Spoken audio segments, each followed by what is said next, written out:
We're going to go ahead and get the meeting started. First off, I'd like to welcome everyone. My name's Mike Poland. I am the immediate past president. I guess that's what they would title me as. The two more important people could not be here today. Jess is on vacation, and Megan, our esteemed chairwoman, she could not be here with us either. But you have me, so I'll make sure we make it live and fun. I mean, what a location. Thank you, ABT, for hosting, and the Kimberton Conference Center. I'd also like to give a big thank you to our annual sponsors. The list is quite long, so I'm going to take a deep breath.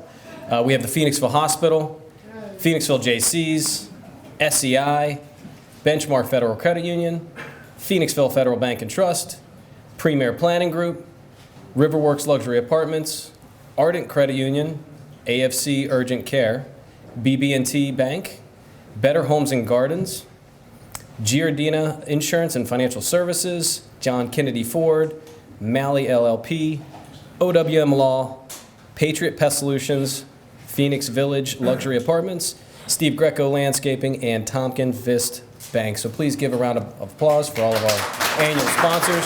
We certainly could not operate the chamber in the manner and method which we have without our sponsors. So if you do see them, try to engage them, understand what it is they can do, or they can do for you. Next, I'd like to invite up our hospital speaker today. We have Dr. Fred Cohen. He is one of the lead physicians at Valley Forge OB-GYN in Phoenixville on Gay Street. He's been in practice for over 20 years, and his practice has been an active part of the Health Pregnancy Happy Baby program that treats underserved people in the Phoenixville area. He is here to tell us about the plans to expand with the hospital to benefit the community and be attractive for future families. So please help me welcome Dr. Fred Cohen.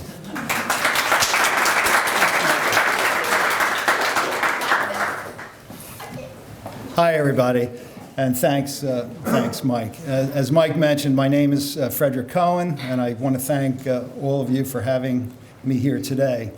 As mentioned, I'm one of the obstetricians with Valley Forge OB-GYN, a longstanding practice which was started by Dr. Gilbert Liss almost 50 years ago. We deliver at Phoenixville Hospital, and we have done so for these many years, attracting well-trained, board-certified physicians in a progressive, medically forward-looking way.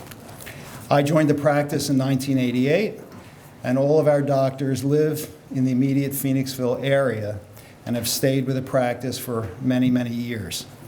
We are rooted in and committed to this community. As we look forward, we plan to continue our medical services in our offices and at Phoenixville Hospital, but have a vision to supplement our usual services to capture what we feel will be a growing trend in obstetrical care. That is, to establish a birth center. Birth centers are usually out-of-hospital sites that render midwifery care to low-risk pregnant patients that are seeking to find more home-like and less technology-oriented environments to deliver their babies.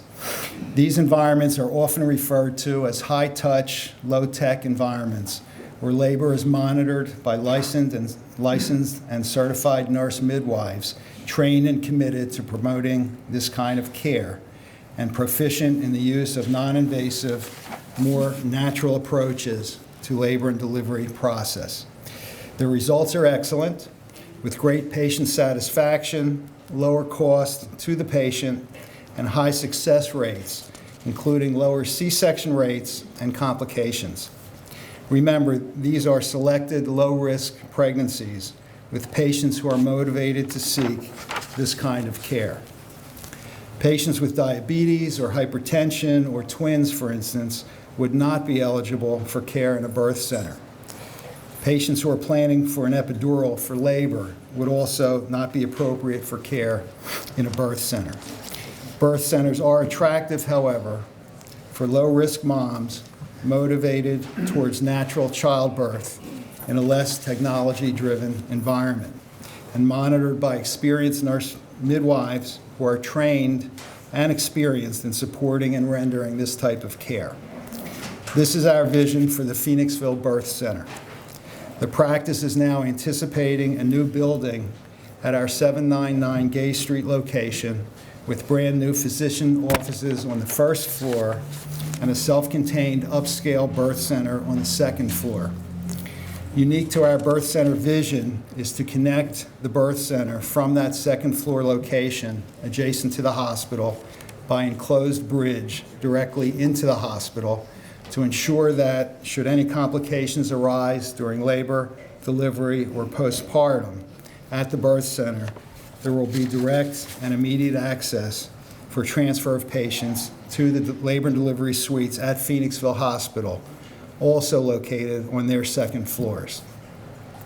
This intentional design of direct access from birth center to hospital will be a unique feature of our birth center, and in fact, for any birth center nationally. But we felt this bridge added a significant safety factor and also obviates the need for any ambulance transfers to the hospital, as is the practice at other birth centers if the need arises. So in a nutshell, this is our vision and our hope. We feel that there is great interest in this type of service in our community, and there will be strong support for it. This will nicely supplement and complement the services that our practice already provides at Phoenixville Hospital and may well retain other interested patients to this new and exciting line of service in our immediate and surrounding areas. This will be a great adjunct to already great patient care here at Phoenixville. We have been working on this cooperatively with the hospital for the last few years. It is a big project, and I can honestly say that of all the thousands of babies I have happily delivered over the past many years, the birth center will be the biggest. Thank you very much. I'll take any questions. Does anyone have any questions for Dr. Cohen? How soon? That's the question. We're waiting our financing package, and everything else is pretty much in line. So we were hoping to break ground by fall. I don't know if we'll be able to meet that, but hopefully so. The hospital nicely is providing us office space in the adjacent medical office building during the construction period. So we'll just be dislocated for the year or so that it takes to do that. So we're excited. Thank you very much.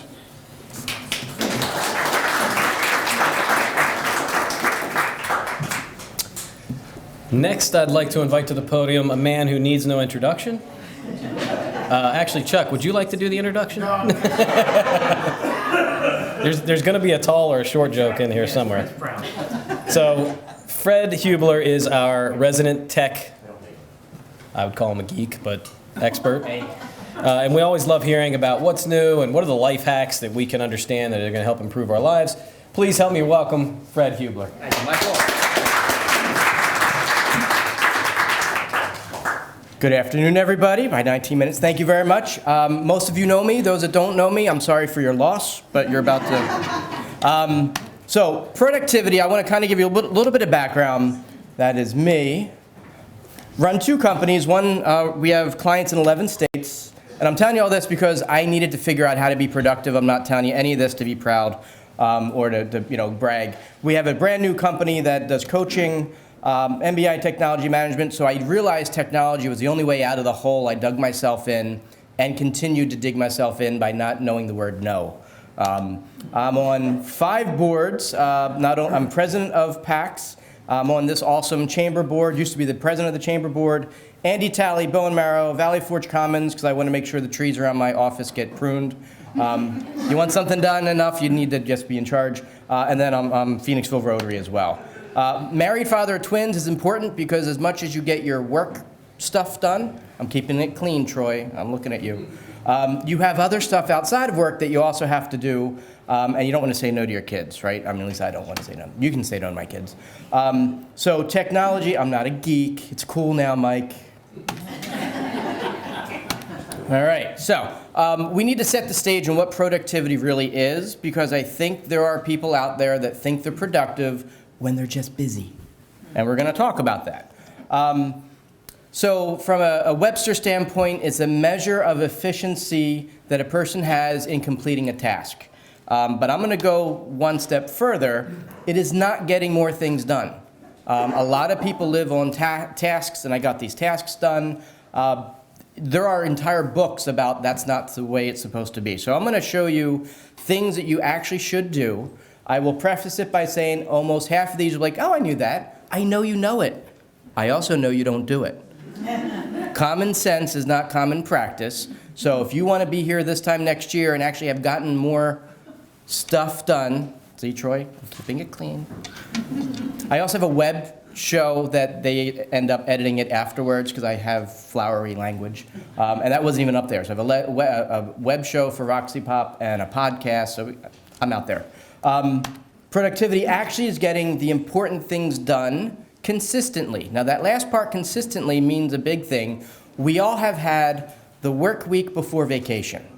And the last day of your work week before vacation, how much stuff do you guys get done? Like, do you rock it the last day before you leave for vacation? Because you know if it doesn't get done, it's going to be on your inbox now with a, more important flag because your boss said, well, you're supposed to have that done before. So if we can be productive right before we leave, wouldn't it be nice to be productive during, the rest of the week and the rest of the time? And I think there's a part of us that doesn't want to be bored. There's a part of us that wants activity, because if there's nothing to do, we have to think. And we have to figure out what's our place in life. But when we're really busy and distracted, we don't have to worry about any of the big questions, and I don't have any of the big answers. I think the meaning of life is 37, right? That was the name of that. Has some reference to some sci-fi books. So let's talk about it. How many have a desk where they work? Raise your hand. This is audience participation time. Okay. You should have a standing desk. For those of us that are fathers, Father's Day's coming, $250. I don't care where you buy it. And you don't have to take any notes, because I want you to be productive. There will be an email at the end of this, which isn't me. Say, hi, I did this. I just leveraged my team. Email Courtney. Say, I want the PDFs, or please, may I have the PDFs, whichever, PDFs, whatever way you ask for it. You're going to get a link for all these things. So pay attention to me, look at the pictures, but then I'll send you the link to actually get this stuff done. Well, it's really hard, Troy. Very hard. So if you have a desk and you're there more than 2 hours a day, you need a standing desk. I'm not asking you. I am not offering it to you. I'm telling you absolutely need it for a few reasons. Number one, it's healthier. Number two, your energy doesn't decline. Your posture doesn't decline. You actually are in the zone when you're standing up. And if you don't trust me, buy it for a week. You can always return it back to Amazon or wherever you get it. But I guarantee you that week will be one of the, even if you don't get more done, you're going to feel better. And that's half the problem. You can have a lot of things done. If you don't manage your energy, it doesn't matter how productive you are, you're going to be burned out, and you're not going to be available when your twins ask you to build something in Lego, and you're like, I just did a web, I don't want to. So definitely need a standing desk. And if you don't have, anyone have a standing desk? All right. Would you say thumbs up? Yes. Yeah. Absolutely. All right. So this time next year, I want all the thumbs up. There's no reason you shouldn't. If you work at a desk, at least make sure that working at the desk doesn't kill you. All right. So how many of here are paper people? Like you can't, Tony, I'm looking at you. You don't like technology. If it plugs in, it shorts out. When 90% of what we have coming at us is digital, it's very difficult to match that with analog and match that with writing. However, we remember more when we write it down. We feel more engaged when we write it down. We might even think better when we're writing it down and mapping it out. And again, there's a bunch out there. We have one that I've used personally, and all the stuff I use. I have a standing desk, everything here. I don't make any of it. I don't care where you buy it. But there's a smart pen out there that allows you to write with ink on paper. However, when you're done with it, that paper, whatever you wrote, no matter how bad your handwriting is becomes instantly digitized and it's on the cloud. So if you lose the paper, you still have it. And you can archive it. So you can say, okay, 5 years ago, what was it that Fred said? Well, if you wrote it down with your smart paper, you could be able to look up. And they're starting to get better. It's not perfect yet. It's starting to get better with optical character recognition. So as long as your handwriting isn't completely atrocious, you should be able to say Fred 2019, and anything that had Fred in 2019 that you hand wrote would show up. That's how you take Tony kicking and screaming into the digital era, but also work, you got to meet where you are. And some of us are not digital people, but paper can always become digital, and it's a lot easier to search for things when it's out there in the cloud. So highly recommend a Smart Pen. LiveScribe is the one that's out there. The battery lasts for weeks. It all automatically goes in the cloud. And it just goes right into your computer, and you can see it on any device. And so if you are paper intensive, or if you like to take notes, that is absolutely the answer for you. I've gone off of that because I can type, which is, again, one of the, full disclosure, there'll be another thing up in front of us about typing. All right. So, studies have shown, how many have a weekend phone? Anyone have? No one has. Remember you used to have like the flip phone on the weekend? No one has a weekend phone anymore. And even though you say to yourself, I'm not going to check my email, if you are physically on the same phone that was your Pavlov equipment from Monday through Friday, your body doesn't know that you're not going to check your email. It's waiting for the next ding of Facebook or whatever. So I'm not saying you need a second phone because it's just a pain in the butt with the whole Verizon contracts. But there was a Kickstarter. That phone on the top right that kind of looked like if IKEA and Nokia had a baby, it would be that phone. That phone is $900. All it does is take phone calls. So I'm not saying you're going to get that phone, although it's really cool. It's a really cool looking phone. But the idea is if you have a different way to communicate on the weekends, your body actually knows, oh, you're serious about this not checking phone, Facebook stuff. So the cheaper way for all of us is Samsung has it and Apple Watch has it. You can have a phone that's in your watch. And if you leave your phone, your real phone, somewhere else, your body will honestly relax. If you have your regular phone, your body doesn't know when you're going to be checking Facebook and when your boss is going to text you, and you can still get the important things on your phone. So if you're one of those people that you can't not connect, I respect that. Unless you're a doctor, you're probably not saving anyone's life by emailing and answering that email, instantly, but if it makes you feel better. So one of the things I would say, again, managing your energy, you got to understand that all of us are taxing our psyche by always being on. And by assuming that we always have to be responding immediately. If you have Netflix and watch Black Mirror, you can see all this in real life, with some really crazy things going on. I'm not good. That's for Fred after dark. We can talk about Black Mirror. So highly recommend finding out what works for you. But I'm telling you, if you just say to yourself, I'm not going to check my email on my regular phone, your body's going to say, I don't care. I'm ready, and it's going to not necessarily break down and relax. And if you don't do that, you will break down. All right. How many use Do Not Disturb like when you go to bed? All right. For those that don't, you really should, and there's something wrong with you if you don't. We're not going to judge you. I'm just telling you there's something wrong with you if you don't. Again, if you're on call, that's okay, but for the rest of us, we're not, it's okay. The hack for Do Not Disturb is you need to be productive, you need to focus and kind of batch your time, and then you have to go out of your way to make sure you don't have interruptions. And the interruptions you can control are things like if it plugs in, you can control it. Put on Do Not Disturb during the day when you have an hour that you want to get your stuff done. No one's going to know what's going on Do Not Disturb. It'll still ring to them, so it's not like you have to hit ignore. You'll still see if they called, but one of the first appointments you should do is with yourself. And time block during the week when you're going to get the stuff that you want done. And I'm going to share with you a little bit of how to triage what should be done and what shouldn't be done, and I'll show you something that could be a New York Times bestseller, because it's what Stephen Covey stole when he wrote his book, The 7 Habits of Highly Effective People. I'll show you where he got the idea from, and he made $1 billion, or at least a lot to it. So use Do Not Disturb during the week when you want to kind of make an appointment with yourself. So far, so good? Not putting you to sleep yet? All right. Now, every time I did one of these, it was top tech, and now it's productivity because it incorporates more than just technology. How many use SaneBox? And how many heard me talk about SaneBox this time last year? All right, so Peter did. Is that why you're not replying to my emails? Am I going in a... All right, I'm on to you. So, SaneBox, Google has a version of it. SaneBox is as any platform, so I don't represent SaneBox. I heard that the new Apple Mail is going to have a version of it. So what we're talking about is twofold. It understands through artificial intelligence who should be getting in your inbox. Understand your inbox is living someone else's agenda. Meaning, when you go into your inbox, you now have to change what you were going to do that day because of something that was required of you in that inbox. And I guarantee the thing you really wanted to get done isn't magically the thing that became an inbox into your inbox, into your life. So that is someone else's agenda coming onto you. If you're one of the people that the first things you do when you wake up is check your email and Facebook, you're not alone, but that's not the best way to start your day. Because the things you really should be doing, probably only you know you should be doing them, and they're not going to be an inbox email saying, did you do it yet? So what SaneBox does, it knows who should be in your inbox.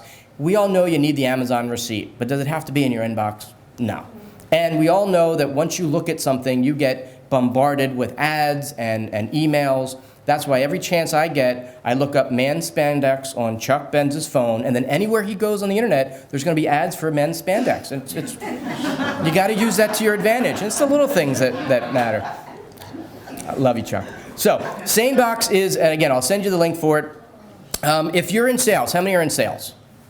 All right, so it's a contact sport. You meet a lot of people. You're not sure if they're all going to ever need to be your client. And if you have a CRM, most of us don't have the time to go into the CRM, to put into someone in the CRM, someone who may never even return your phone call, may never even reach out to you. So what SaneBox allows you to do is in the blind carbon side, you can put 3 weeks or 6 months or next Tuesday.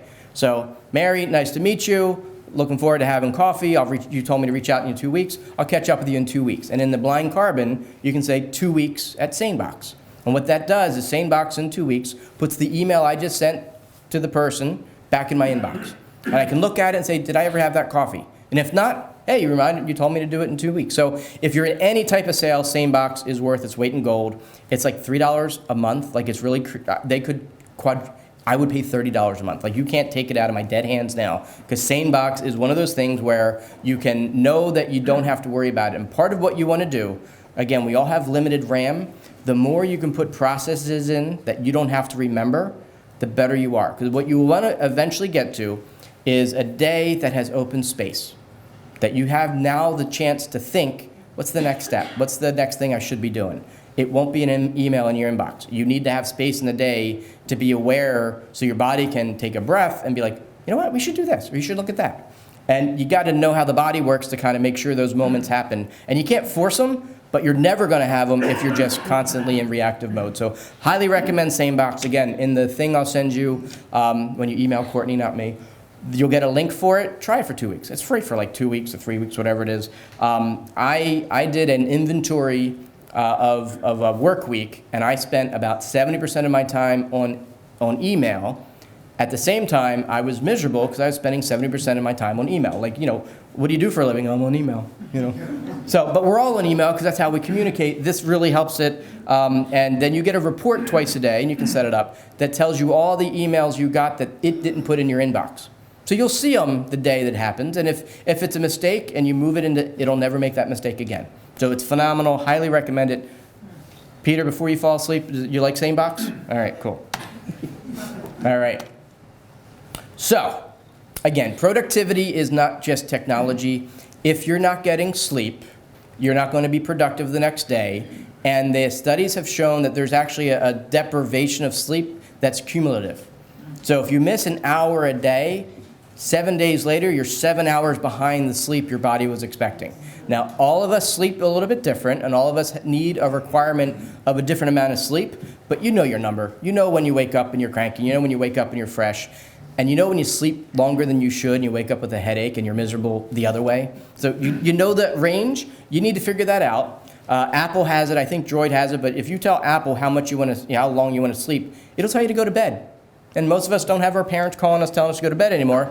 It'll tell you to go to bed, and you're like, all right, I got to go to, sorry, honey, I can't watch the rest of the movie. I got to go to, Siri told me I had to go to bed. But you have to track it to know where you should be. But I guarantee you, if you get your sleep under control, everything else kind of gets in line. So you can't do one of these things and completely, blow up your productivity. If you do a little bit of these things, just baby steps, SaneBox, getting a little more sleep, putting on Do Not Disturb and getting your stuff done, you're going to see, a huge difference 6 months later.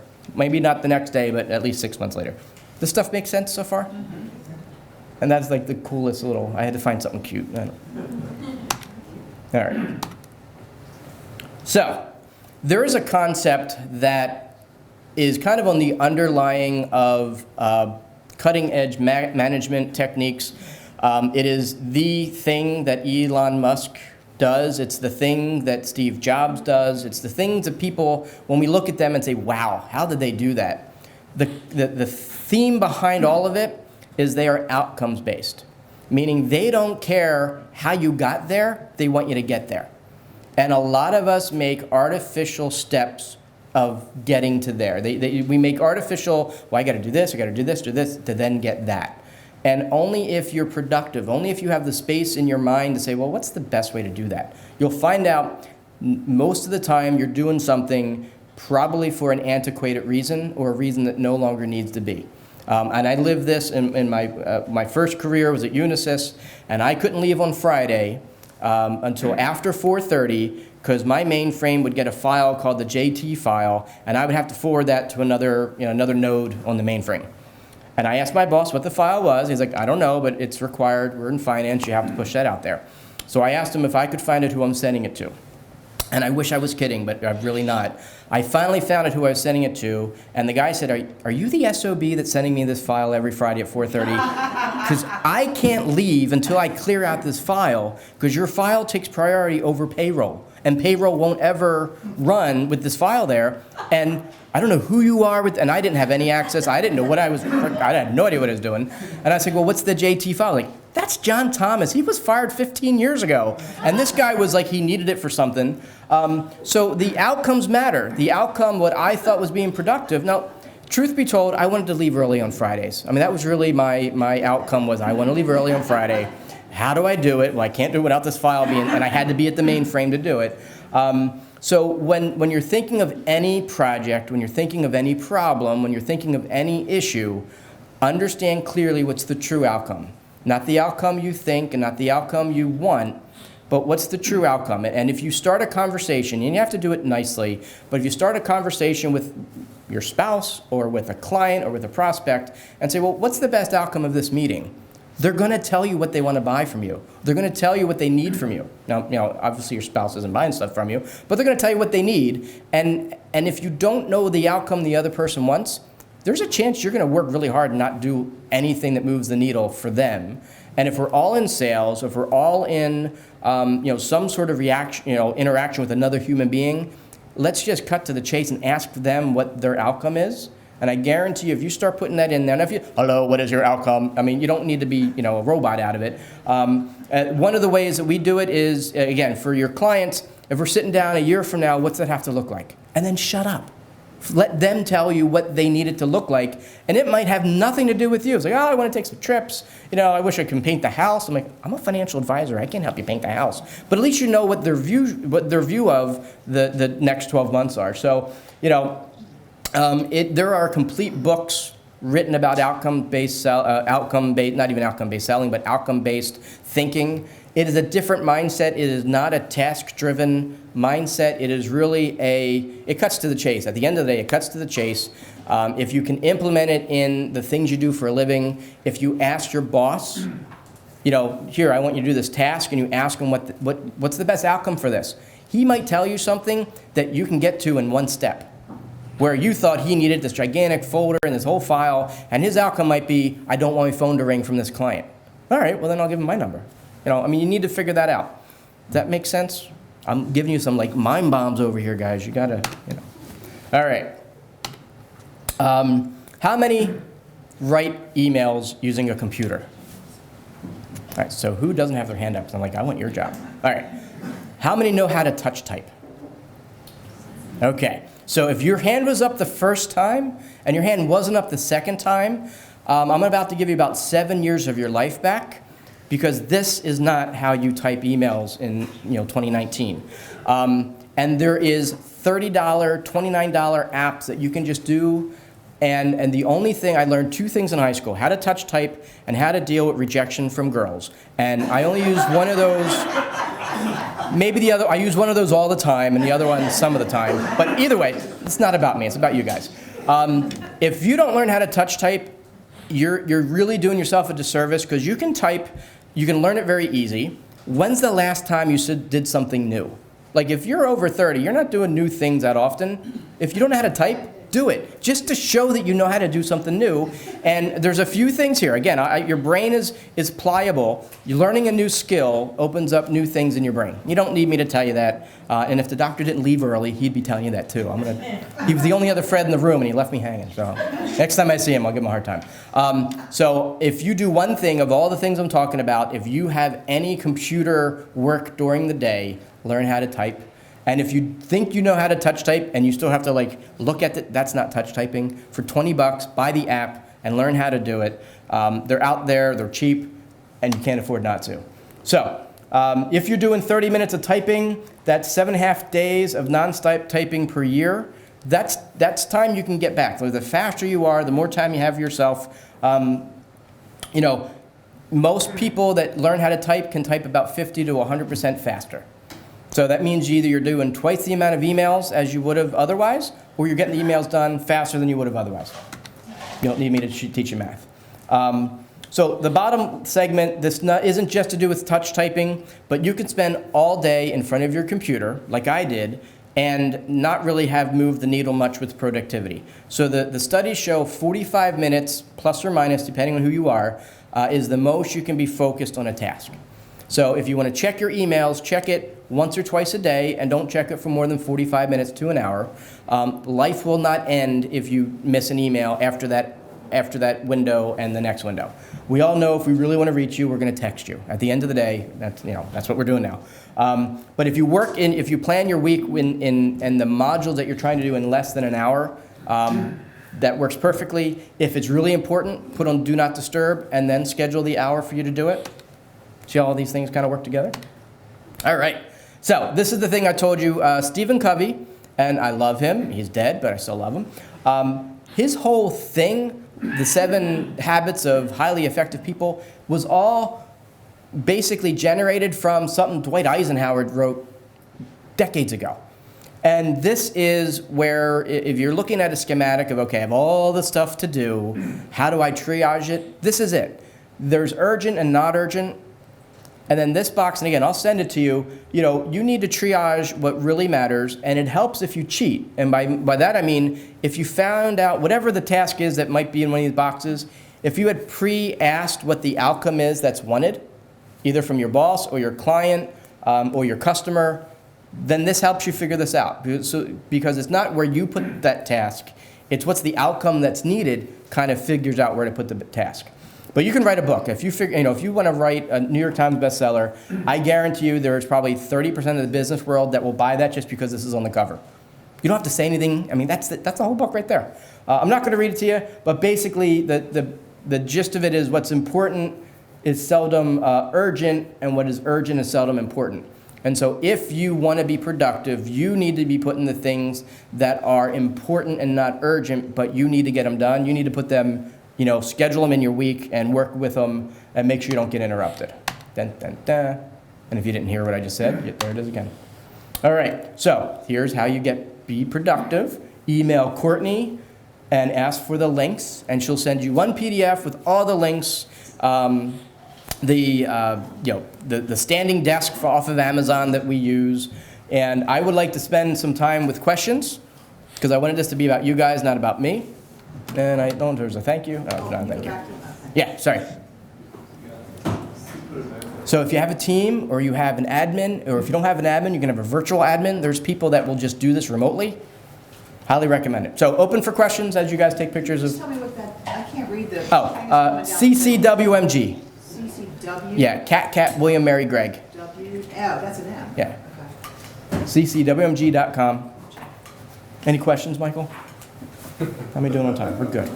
I have a question. Yeah. That same box, now I use like Office 365. Does it just work with? It works on top of that. It works on top of it. Yep. It doesn't read your email. It just knows from how other people, filed the Amazon, things from Amazon. It knows where to put your stuff. Awesome. Good question. Any other questions? All right. Thank you, everybody. Yeah, that was great. Awesome, dude. Thank you.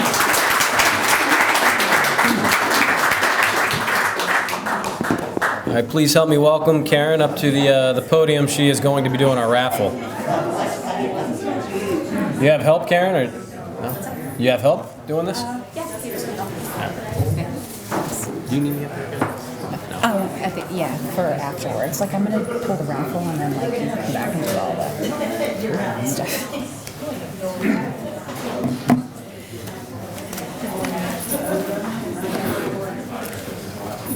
Okay, I'm gonna keep this short and sweet. First of all, the best part of following Fred and watching his presentation is that he's on the board. So when I make requests like standing desk, weekend phone, smart pen.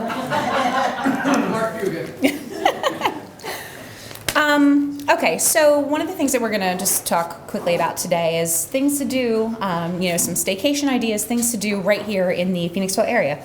So I don't know if any of you guys are like me, but as soon as it gets anywhere close to kids being out of school, they're already bored. Like before they're out of school, they're already bored and looking for what they're gonna do over the summer.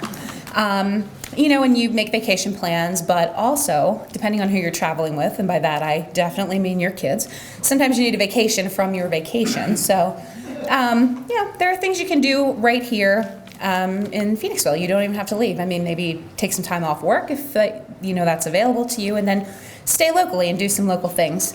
Some cool things that are coming up this summer, Valley Forge Park actually has a pretty long list of events that are going on there, history related, a lot of fun things. The 4th of July, they have a huge community picnic in the park, so, and then you can come back to Phoenixville for the fireworks.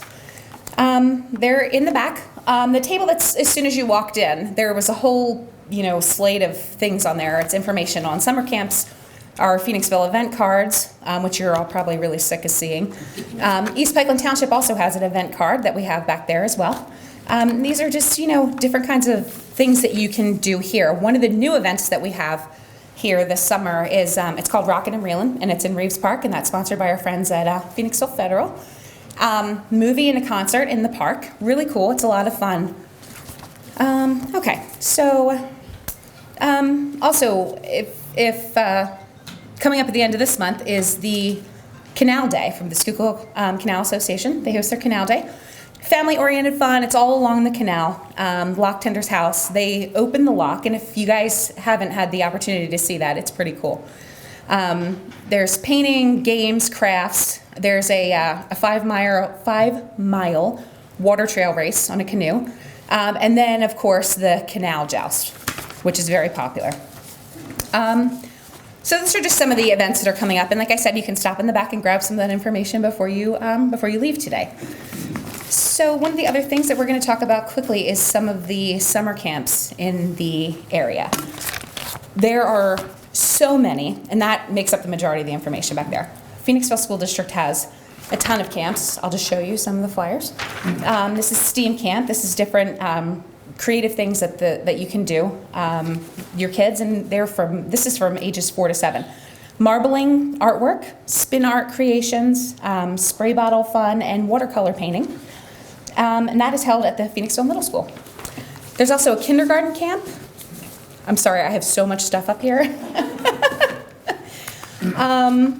So information on camps that are being held through the school district you can find on PASD.com. The Borough Rec Department has a ton of camps as well. There's a Space Adventure Camp, Camp Unforgettable at Barclay Elementary, the Gingerbread House Camp, Playground Camp at Schuylkill Elementary. There's a mini camp right back here at Kimberton Park. There's tennis camps, there are orchestra camps, there's a jazz band camp, there's a music camp, there's everything. And information you can find on phoenixville.org. Next, our friends at the library have a ton of summer programs, and this is what these flyers look like. So you can grab these back there. It's their summer calendar, different programs that are going on for children, reading related, of course. Next up, we have 5 pages of camps from the YMCA. So many, pick an activity and there's a camp for it. So next time, your kids tell you they're bored, no. All right, and one other thing that I just wanted to let you know about is that is this through the Phoenixville School District, the district? We're part of it. Yeah, help pull it together. Okay, there's a free summer lunch program for students who are under the age of 18 who live within the Phoenixville Area School District. You do not have to be on the free and reduced lunch program to receive this. You just go to one of the locations that are here on this calendar and on the day scheduled, and you can get lunch, and they don't have to enroll. They don't have to sign up, none of that. So for those of you in the room who are part of nonprofit organizations who work with, families, you can grab flyers back there, grab a pack of flyers back there and take them with you. It's in English and Spanish. And Sandy said that if you need additional flyers, you can reach out to her with the school district. Okay, so all of these stay-at-home stuff. All right, so now is the fun part of this, so you can stop listening to me talk. We're gonna give out the raffle prizes now, so if you guys wanna grab your tickets.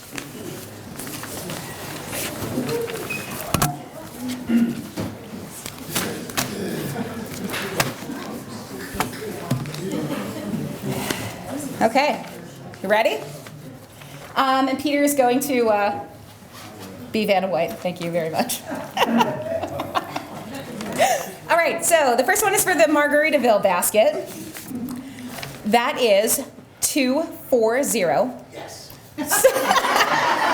Chuck, congratulations. We'll all be drinking tequila out of the back of your car later. 7128. 7128? 7128.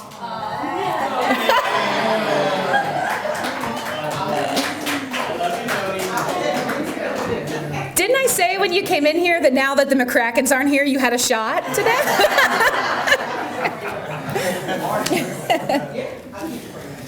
Okay. All right, this is for the Google Mini that Fred Hubler's not going to win. Okay, the number for that is 6477. Damn.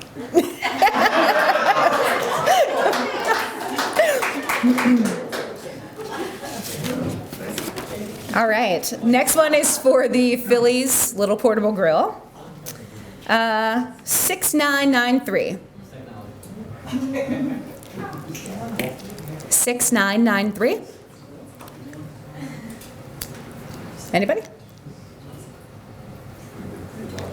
Okay. Is it you?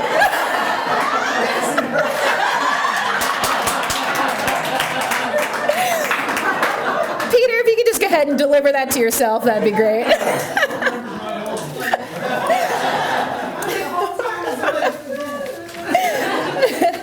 Okay, these are for the gift certificate to Longwood Gardens. Just so you know, that's being mailed to us, and that we'll be able to give that to you in about 2 weeks. So 7119.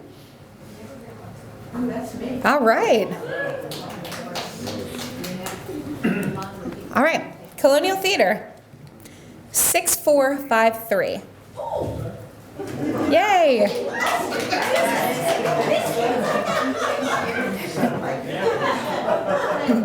Okay.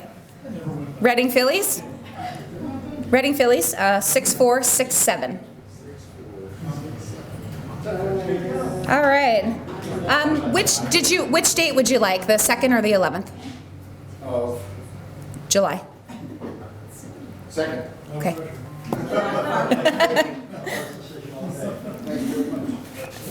All right. This one's for the dad bag with the gift cards to Conchi Brewing. 7048. All right. All right. And the final, 7081. Yeah. Great.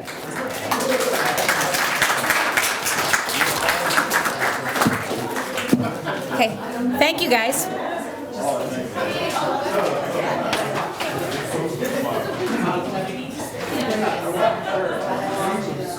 All right, guys, it's time to learn what's new with the chamber. We good? So, November 23rd at Rivercrest, we have our annual charity gala. So, please remember, if you're part of a nonprofit or if you know nonprofits, let's get those submissions in so that way we can select who the charity is. We do have a meeting next month and it's going to be hosted by the school district. It's a breakfast. Sandy, that's going to be located in the, probably the Middle school, I think. middle school cafeteria? Great. More to come on that, but just mark your calendars for July 9th, and it is a breakfast meeting. I'd also like to thank each of our new members, huge list. It's a testament to the organization and our leadership. We have Adam Suplee, Alpine Sanitation, Bank of America, Boho Boro, Carolus Solutions Westside, the Desmond Hotel, Elizabeth Lee, HC Design, Holy Ghost Orthodox Church, One More Shot Photography, Pennsylvania Recovery Center, Phoenixville Area Positive Alternatives, Reeds and Company, Sedona Tap House, and Spots Insurance Group. Please give our new members a round of applause. I would also like to invite new members that are here today, any first-time attendees and guests, please come up, let us know who you are, and share a little commercial on your business.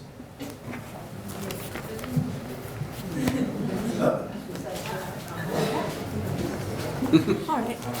Hello, I'm Laura Fazzini. I am just finished freshman year at Shippensburg University, and I'm shadowing Mike Poland this summer for a premier planning group.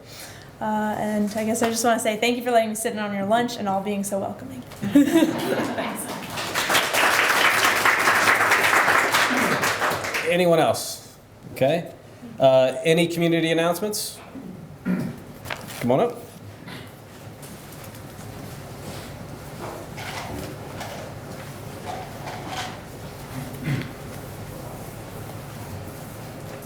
Hi, everyone. I'm Chris Purcelli with the Phoenixville Public Library, and we have a profit proceeds share night June 27th at Black Lab Bistro. So if you just mention the library, 10%, you'll get 10% off your bill and an additional 10% donated to the library.